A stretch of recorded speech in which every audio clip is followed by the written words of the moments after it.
my name is Brooke with WTI. I'd like to show you the coolest emergency sleeping bag.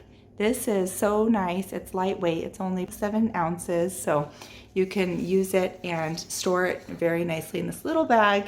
You can throw it in your emergency sleeping bag, in your emergency camping bag. So using this, I stayed warm, and using this material is so awesome. If you feel this material, this is so good because it is that emergency material, but it doesn't tear easy. So that is a plus. Plus it goes up to the back of your head and gives you that extra heat all the way up to your head. So this is such a wonderful thing. Who wants to struggle when they think it's going to be a warm camping experience and then all of a sudden they're freezing?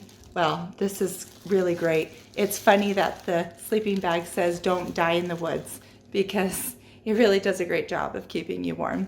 So I love this product. I love it, and I think it's a great thing to have if you want to keep it in your emergency bag, your to-go bag, if you want to keep it in a spot where you go camping. So if you do need to break it out, you can be comfortable.